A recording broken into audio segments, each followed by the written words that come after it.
നിങ്ങളുടെ ഇഷ്ട പരമ്പരകൾ എക്സ്ക്ലൂസീവായി സൺ നെക്സ്റ്റ് ആപ്പിലൂടെ തികച്ചും ഫ്രീ ആയി. ഇപ്പോഴേ ആപ്പ് ഡൗൺലോഡ് ചെയ്യൂ. ഈ ശമ്പളം കൊണ്ട് എന്റെ അമ്മയ്ക്കും സഹോദരനും ഒക്കെ കുറെ ഡ്രസ്സ് വാങ്ങിക്കൊടുത്തോട്ടെ. അവർക്കതൊക്കെ വലിയ സന്തോഷാവും. അമ്മയ്ക്ക് ചെലവിനായി കുറച്ച് പൈസയും കയ്യിൽ വെച്ച് കൊടുക്കാം.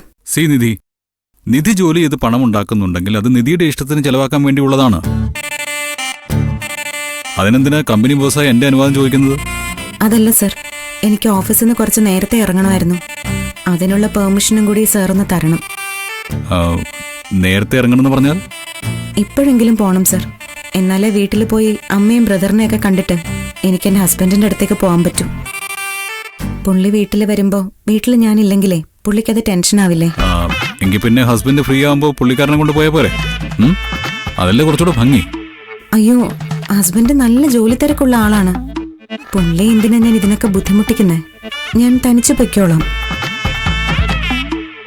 സർ, എനിക്ക് നേരത്തെ ഇറങ്ങാനുള്ളൊരു പെർമിഷൻ മാത്രം തന്നാ മതി. ശരി, പൊയ്ക്കോളൂ. പക്ഷേ വീട്ടിൽ പോയിട്ട് ഒരുപാട് വൈകാൻ നിൽക്കണ്ട. ഇന്നത്തെ കാലമാണേ, ഇരുട്ടുന്നതിന് മുമ്പ് അങ്ങ് ഹസ്ബൻഡിന്റെ വീട്ടിൽ പോണം, കേട്ടല്ലോ? പിന്നെ ഇടയ്ക്കിടയ്ക്ക് ഹസ്ബൻഡിനെ വിളിക്കും വേണം, കേട്ടോ?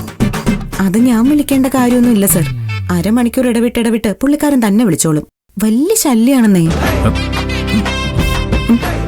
എങ്കിൽ പിന്നെ ഇറങ്ങിക്കോട്ടെ സർ. ആയിക്കോട്ടെ. Thank you sir.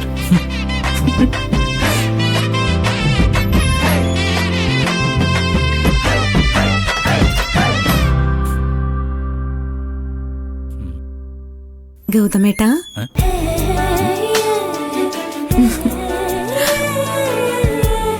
അതേട്ടാ, എനിക്കെന്നേ ഞാൻ ജോലി ചെയ്യുന്ന സ്ഥലത്തുനിന്ന് ശമ്പളം കിട്ടി. ഞാൻ എന്റെ വീട്ടിലേക്കൊന്ന് പോയിട്ട് വരട്ടെ ഏട്ടാ. ഞാൻ പോയിട്ട് വേഗം വരാട്ടോ. നല്ല മിടുക്കനായിട്ട് ജോലി ചെയ്തിട്ട് നേരെ വീട്ടിലേക്ക് പോണം. ഞാൻ അങ്ങ് എത്തിക്കോളാം.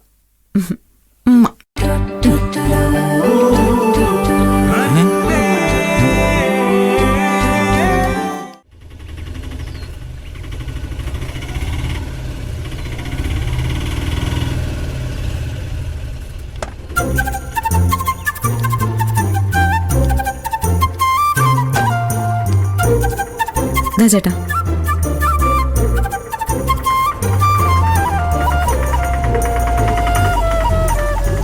ആഹാ, അല്ല ഇതാര്? മോളോ? ചന്ദ്രികയെ ഒന്ന് വേഗം വന്നേ. ഇതാരാ വന്നിരിക്കുന്നത് നോക്കിയേ. മോളെ, സുഖാണോ നിനക്ക്? എനിക്ക് എന്റെ അമ്മ ഒരു പ്രശ്നം. ചേച്ചി, എന്തൊക്കെയോ സാധനങ്ങൾ വാങ്ങിച്ച ലക്ഷണം ഉണ്ടല്ലോ. ഡ്രസ്സാണെന്ന് തോന്നുന്നല്ലോ. ഗൗതമിന്റെ കമ്പനിയിൽ ജോയിൻ ചെയ്തതിനു ശേഷം എന്റെ ആദ്യത്തെ ശമ്പളം കിട്ടി. ആ സന്തോഷം എല്ലാവരുമായിട്ട് പങ്കുവെക്കാനല്ലേ ഞാൻ ഇങ്ങോട്ട് ഓടി വന്നത്.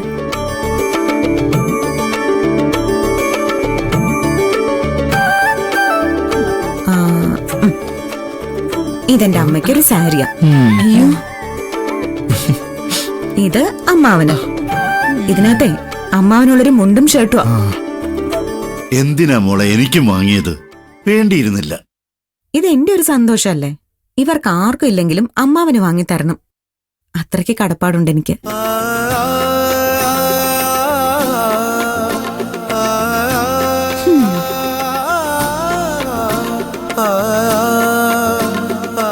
ഇത് അമ്മായിക്കുള്ളതാ. ഇതിലും സാരി തന്നെയാ.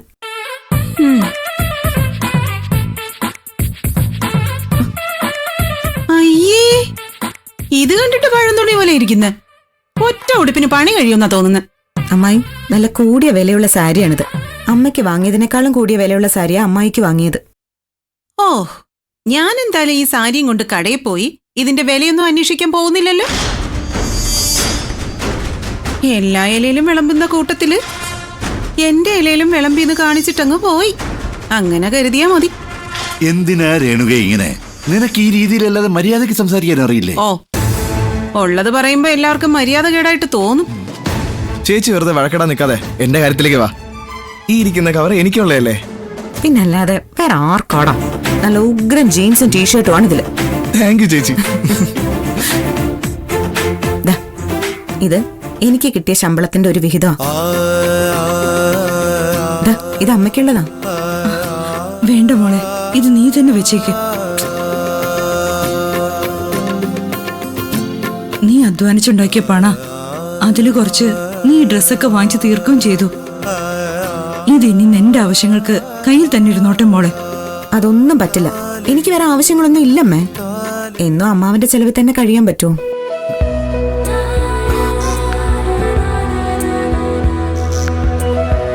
ഇതൊരുപാട് തുകയൊന്നും ഇല്ലാന്ന് എനിക്കറിയാം. എങ്കിലും അമ്മാവൻ ഇതൊരു സഹായം ആവുമല്ലോ. പിടിക്കമ്മേ. എന്തായാലും ആ പണം ഒന്നിനും തികയില്ലെന്ന ബോധം ഉണ്ടായല്ലോ, അത് നന്നായി.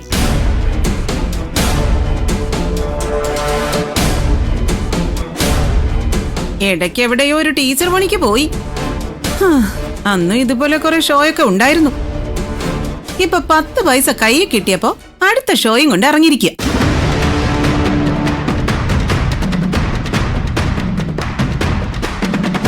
ഇക്കാലം അത്രയും അമ്മയും മക്കളും ഒക്കെ കഴിഞ്ഞു കൂടിയത് ആരുടെ ചെലവിലാണെന്നുള്ള കാര്യം മറക്കരുത്. അതൊന്നും ഒരിക്കലും മറക്കില്ല അമ്മായി. ഞാൻ മാത്രമല്ല, എന്റെ അമ്മയും ഈ നിൽക്കുന്ന എന്റെ അനിയനും മറക്കില്ല.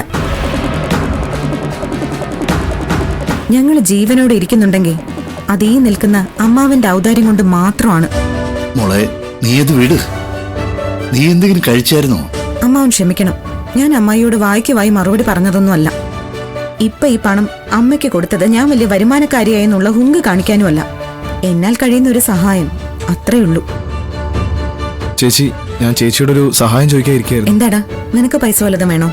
അല്ല ചേച്ചി, ഞാനിനി BBAക്ക് പോയാലോന്ന് ആലോചിക്ക. ST കോളേജിൽ പഠിച്ച പ്ലേസ്മെന്റ് വരെ ഉണ്ട്. ഞാൻ അന്വേഷിച്ചു. ലോൺ കിട്ടുമെന്ന് ഞാൻ 1-2 ബാങ്കുകളിൽ അന്വേഷിക്കുകയും ചെയ്തു. സാമ്പത്തിക സഹായം ചെയ്യുന്ന ചില ഫേമുകളിൽ ആപ്ലിക്കേഷൻ കൊടുത്തു. പക്ഷെ ഒന്നും നടന്നില്ല. ST കോളേജിലാവുമ്പോൾ ഹോസ്റ്റൽ സൗകര്യവും എല്ലാം ഉണ്ട്. അവിടെ നിന്ന് ബിസിനസ് അഡ്മിനിസ്ട്രേഷനിൽ ഒരു ഡിഗ്രി ചെയ്യാന്ന് പറഞ്ഞാ അതിന് നല്ല വിലയാ ചേച്ചി. അത് നല്ല കാര്യല്ലേ? എങ്കിൽ പിന്നെ നീ അവിടുത്തെ അഡ്മിഷന്റെ കാര്യം തന്നെ നോക്ക്. എത്ര രൂപയാവും അതിന്? 5 ലക്ഷം രൂപ ആദ്യം തന്നെ അടക്കണമെന്നാണ് അവര് പറഞ്ഞത്.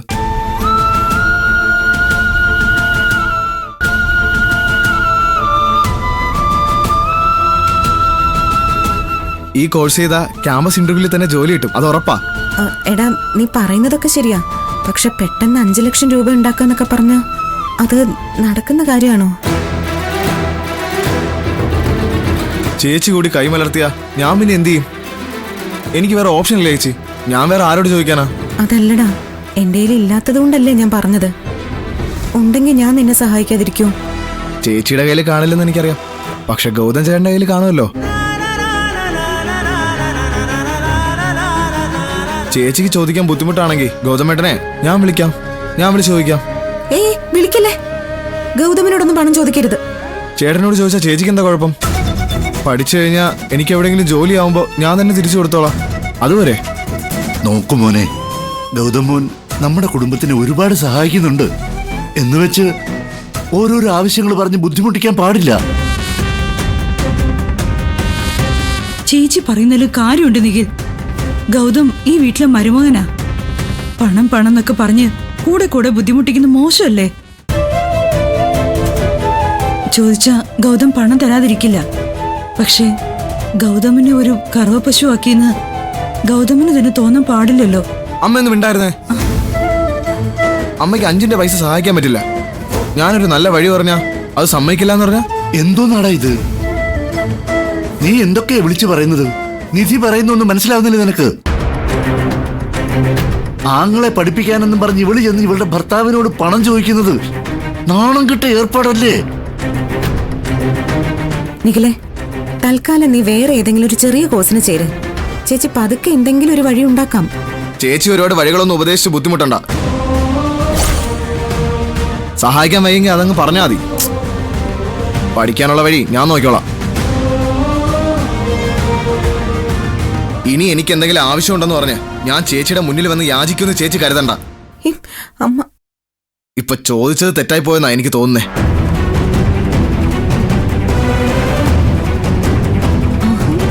ഞാൻ BBAക്ക് തന്നെ പഠിക്കും, ST കോളേജിൽ തന്നെ പഠിക്കുകയും ചെയ്യും.